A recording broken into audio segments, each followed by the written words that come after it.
दोस्तों, मोहिनी एकादशी व्रत कथा पिछले जन्मों के पाप को भी नष्ट कर देता है। यह व्रत मोहिनी एकादशी का व्रत वैशाख मास के शुक्ल पक्ष की एकादशी को रखा जाता है।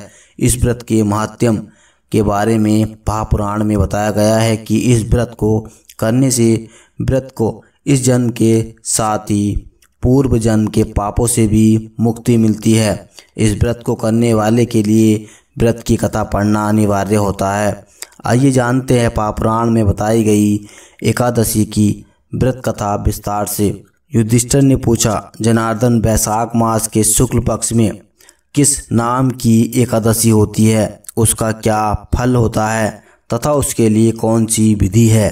भगवान श्री कृष्ण बोले, महाराज, पूर्व काल में परम बुद्धिमान श्री रामचंद्र जी ने महर्षि वशिष्ठ से यही बात पूछी थी जिसे आज तुम मुझसे पूछ रहे हो। श्री राम ने कहा था, भगवान, जो समस्त पापों का क्षय तथा सब प्रकार के दुखों का निवारण करने वाला व्रतों में उत्तम व्रत हो, उसे मैं सुनना चाहता हूँ।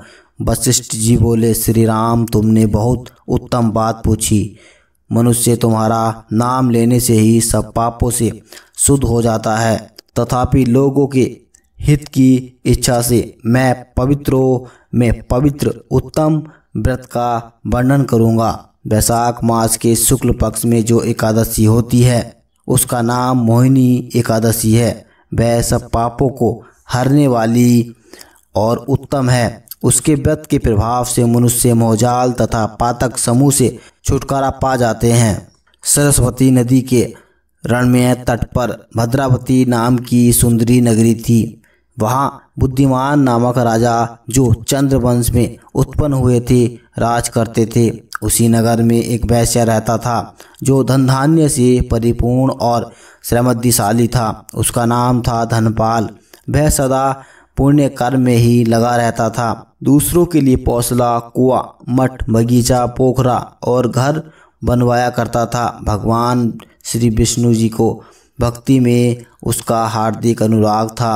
वह सदा शांत रहता था। उसके 5 पुत्र थे, सुमना, बुद्धिमान, मेघादि और शुक्र तथा धृष्टबुद्धि 5वां था। वह सदा बड़े बड़े पापों में ही लिप्त रहता था। जुए आदि दुर्व्यसनों में उसकी बड़ी आसक्ति थी।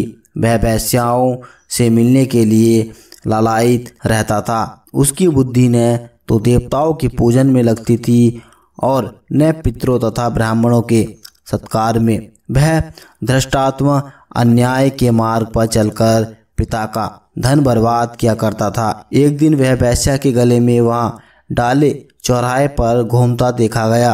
तब पिता ने उसे घर से निकाल दिया तथा बंधु बांधवों ने भी उसका परित्याग कर दिया। अब वह दिन रात दुख और शोक में डूबा तथा कष्ट पर कष्ट उठाता हुआ इधर उधर भटकने लगा। एक दिन किसी पुण्य के उद्देश्य होने से वह महर्षि कौंडिन्य के आश्रम पर जा पहुंचा। वैशाख का महीना था। तपोधन कौंडिन्य गंगा जी में स्नान करके आए थे।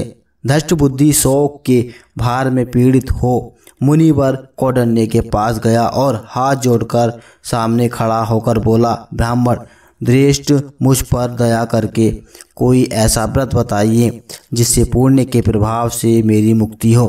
कौंडिन्य बोले, वैशाख के शुक्ल पक्ष में मोहिनी नाम से प्रसिद्ध एकादशी का व्रत करो। मोहिनी को उपवास करने पर प्राणियों के अनेक जन्मों के लिए हुए मेरु पर्वत जैसे महापाप भी नष्ट हो जाते हैं।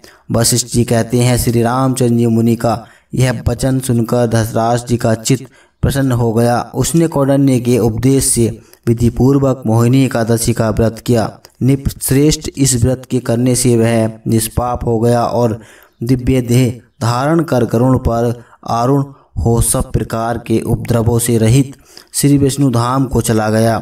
इस प्रकार यह मोहिनी का व्रत बहुत उत्तम है। इसके पढ़ने और सुनने से सहस्त्र गोदाम का फल मिलता है। दोस्तों, इसी तरह की वीडियो को देखने के लिए चैनल को सब्सक्राइब करें और वीडियो को लाइक करें और कमेंट सेक्शन में दोस्तों राधे राधे जरूर लिखें।